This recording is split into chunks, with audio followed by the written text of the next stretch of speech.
If you had lived on Apollo Road, you would have heard a lot of stories about my neighbor, Mr. Z.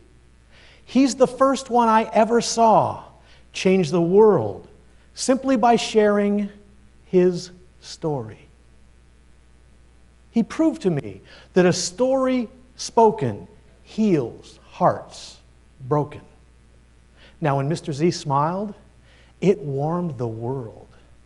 But underneath that warmth was a titanium toughness, a competitive core our neighborhood didn't understand.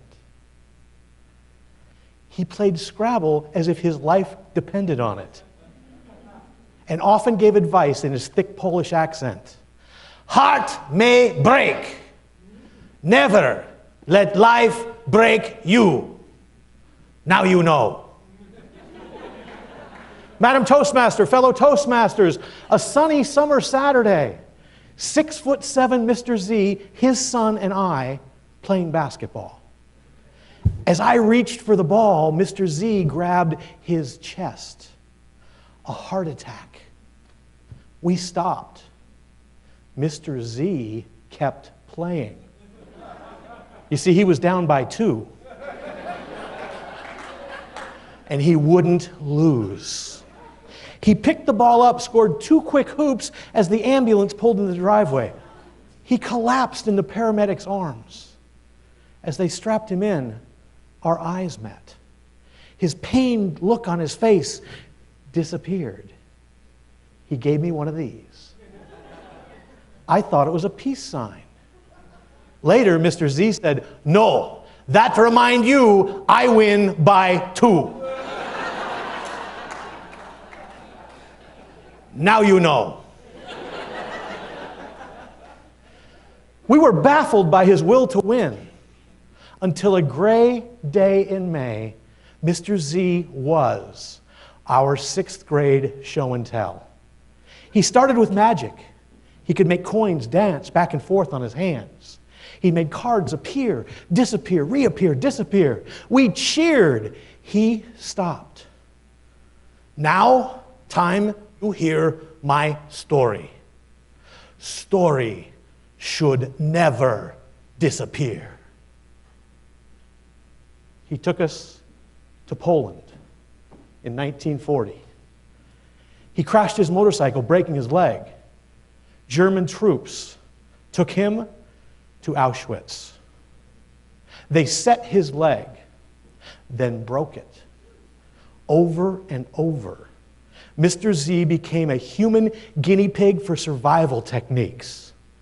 They threw him in a pool with ice water filled with other inmates and made him swim for hours.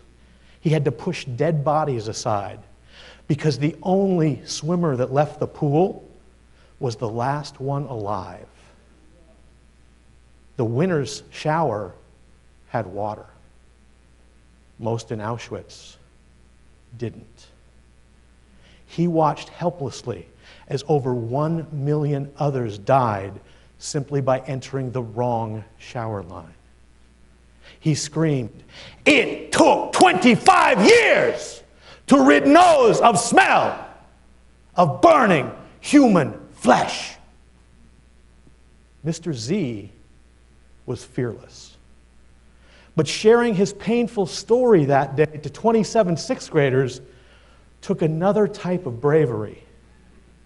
He shared tortures that he never wanted to remember, so another generation would never forget. We leaned in, inhaling Mr. Z's courage, when Mr. Z finally broke. In a room full of 27 6th graders, the only sound you heard were his tears.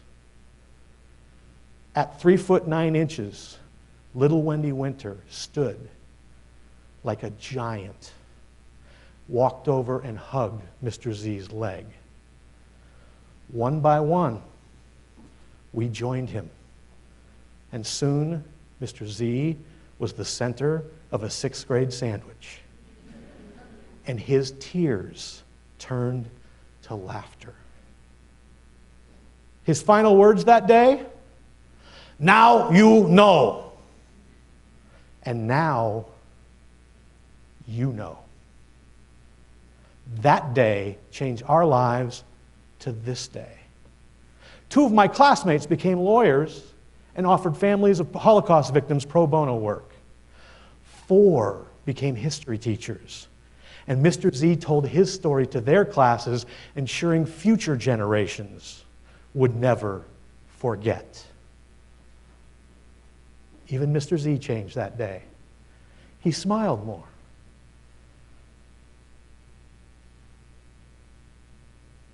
Years would pass. A purse was snatched. Mr. Z snatched it back. The thief shot him. Shot him. Had you been standing next to the EMTs, you would have seen Mr. Z smile and heard his final words. "It took bullet to stop me. I win." Today, when I get to tell you about Mr. Z, I win. Because if you could look inside my heart, which broke the day Mr. Z died, you see a piece of it heal every time I get to bring him alive. Because now I know that history is simply his story. And Toastmasters have a profound opportunity to keep history alive. His story. Your story. Our stories spoken. Heal hearts broken. What do you have in here that can make a child out there think, "Now I know"? It might be uncomfortable to say it, and if it is, remember Mr. Z. It took bullet to stop me. Never allow less to stop you. Madam Toastmaster. Thank you.